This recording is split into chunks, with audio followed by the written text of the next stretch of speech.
আসসালামু আলাইকুম। ওয়েলকাম করছি সবাইকে আমার নতুন ব্লগে। আশা করি আপনারা সবাই ভালো আছেন। এটা ছিল আমার Dhaka two Kuala Lumpur solo tour. Dhaka two Kuala Lumpur US বাংলার ফ্লাইটটির ডিপারচার টাইম ছিল 10:35 এবং আমার চেক ইন টাইম ছিল 7:35। আমি সময় মতো এয়ারপোর্টে পৌঁছাতে পেরেছিলাম। সঙ্গে ছিল আমার আব্বু এবং আমার ছোট বাবু। ওনারা দুজন আমাকে সি অফ করতে গিয়েছিল। সঠিক সময়ে এয়ারপোর্টে পৌঁছালেও তাড়াহুড়ো করেই আমাকে ফ্লাইটটি ধরতে হয়েছিল সেদিন। যদিও টিকিটে উল্লেখিত সময়ের 8 থেকে 10 মিনিট বিলম্বে আমাদের ফ্লাইটটি ঢাকা থেকে কুয়ালালামপুরের উদ্দেশ্যে রওনা করেছিল। আসলে খুব গুছিয়ে কাজ করতে গেলে দেখা যায় শেষের দিকে এসে কিছু না কিছু একটা ভুল তো হয়ে যায়। আমার ক্ষেত্রেও তার ব্যতিক্রম ঘটেনি। সেদিন আমিও খুব বড় একটা ব্লান্ডার করে ফেলেছিলাম, সেটা আমি পরে বলছি। চেক ইন কাউন্টারের ফর্মালিটিস কমপ্লিট করে বোর্ডিং পাস নিয়ে আমি ইমিগ্রেশন কাউন্টারে এসে জানতে পারি মালয়েশিয়ায় ভিজিট ভিসায় প্রথম ভ্রমণকারী হিসেবে ইমিগ্রেশন অফিসার আমাকে ইনভেস্টিগেশন সেকশনে নিয়ে যান এবং যেতে যেতে আমাকে উনি বলেন ইনভেস্টিগেশন অফিসার আমাকে যা যা প্রশ্ন করবেন কনফিডেন্টলি আমি যেন সেগুলো অ্যান্সার করি। সব মিলিয়ে 20 থেকে 25 মিনিটের মতো আমাকে সেখানে অপেক্ষা করতে হয়েছিল। আফটার লং টাইম প্রাণীর শহর ঢাকা ছেড়ে দূরে কোথাও বেড়াতে যাওয়া হচ্ছে। খুব বেশি এক্সাইটমেন্ট কাজ করছিল নিজের ভেতরে এবং অসম্ভব রকমের একটা ভালো লাগা কাজ করছিল। যদিও মনটা খারাপ ছিল, ওই যে বলেছিলাম যে খুব বড় একটা ব্লান্ডার করে ফেলেছিলাম।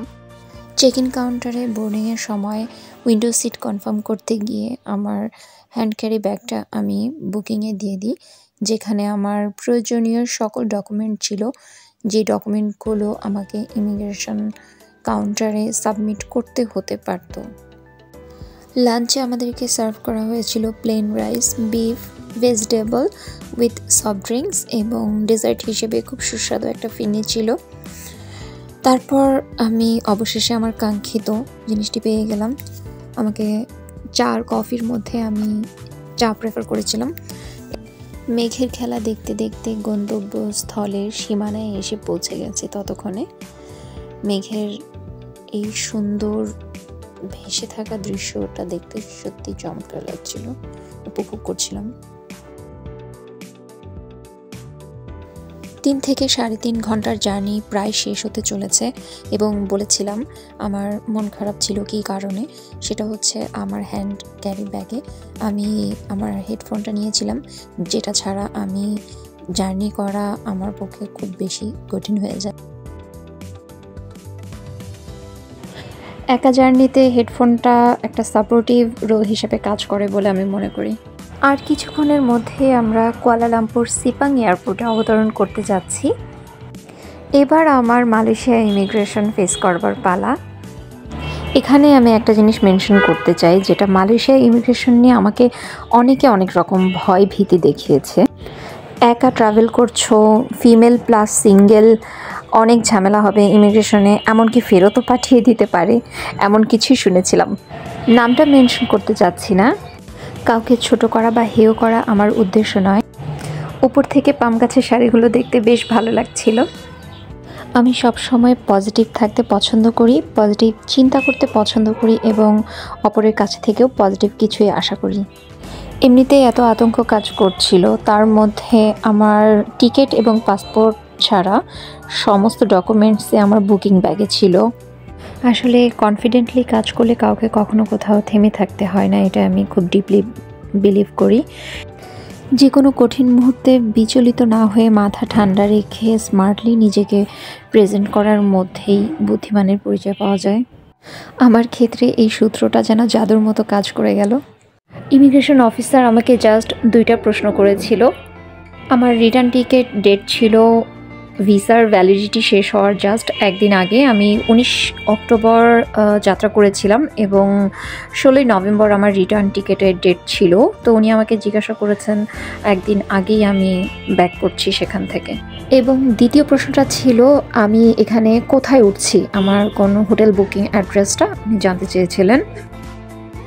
সফট কপিগুলো হোটেল পেইড বুকিংয়ের আমার ফোনেই ছিল, আমি সেটা শো করলাম এবং অ্যাড্রেসটা বললাম, দ্যাটস ইট। আমাকে আর কোনো কোয়েশ্চেন করেননি। ফিঙ্গারপ্রিন্ট নিয়ে আমাকে পাসপোর্টটা রিটার্ন করলেন। আলহামদুলিল্লাহ আমি পরবর্তী ধাপের জন্য এগিয়ে গেলাম। কনফিডেন্টলি আমি ইমিগ্রেশন অফিসারের কোয়েশ্চেন আনসারগুলো করেছিলাম। ঢাকা টু কুয়ালালামপুর জার্নিতে এটা ছিল একটা ম্যাজিক্যাল মোমেন্ট আমার জন্য। আমার কাজিন এসে ওয়েট করছিল আমার জন্য। আমার বোনের ছেলে সাদমান অনেক কিউট, মাশাআল্লাহ। ওকে কেন্দ্র করেই আমার মালয়েশিয়ার ভিজিটে আসা। মালয়েশিয়ার সিলাঙ্গর স্টেট সানওয়েতে বসবাসরত দীর্ঘ 10 বছর যাবৎ আমার ফুফাতো বোন একটি কোম্পানিতে জব করছে। গ্র্যাবে করে বাসার উদ্দেশ্যে রওনা হলাম আমরা। ASK ট্রাভেল এজেন্সির ডিরেকশনে ভিসার সমস্ত ডকুমেন্টসগুলো আমি নিজে নিজেই প্রিপেয়ার করেছিলাম। দূর থেকে আলো ঝলমলে রাতের সানওয়ে সিটি দেখতে পাচ্ছি আমরা। অ্যাপ্লাই করার 2 দিনের মাথায় আমি ভিসাটি পেয়ে গিয়েছিলাম। পুরো জার্নিতে আমার যে অভিজ্ঞতাটা হয়েছে আমি যদি এক কথায় বলি তাহলে আমি বলবো, আশেপাশের কথায় কান না দিয়ে আপনি যদি প্রপার ওয়েতে পেপারসগুলো সাবমিট করতে পারেন এবং আপনার কনফিডেন্স লেভেলটা যদি অনেক বেশি হাই থাকে তাহলে আপনার পুরো জার্নিটাই অনেক বেশি স্মুথ হয়ে যাবে।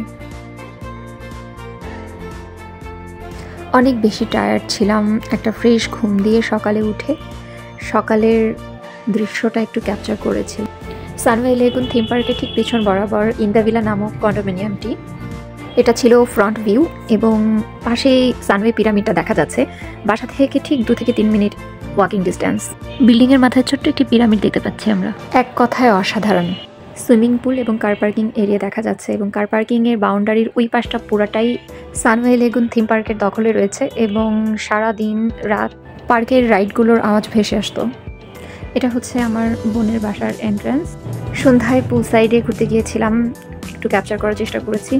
এখানে যারা আছে প্রতিবেশী সবার সাথে প্রায় আড্ডা দেওয়া হয়, বাচ্চারা খেলাধুলা করে এবং নতুন ইউটিউবার হিসেবে এটা আমার প্রথম ব্লগ। দীর্ঘ 29 দিন মালয়েশিয়ায় স্টে করেছি এবং কিছু প্রিয় মুহূর্তকে ক্যামেরাবন্দি করার চেষ্টা করেছি। আশা করি আপনাদের সবার ভালো লাগবে। আমি স্টেপ বাই স্টেপ সেই মুহূর্তগুলোকে আমার ব্লগের মাধ্যমে উপস্থাপন করার চেষ্টা করব।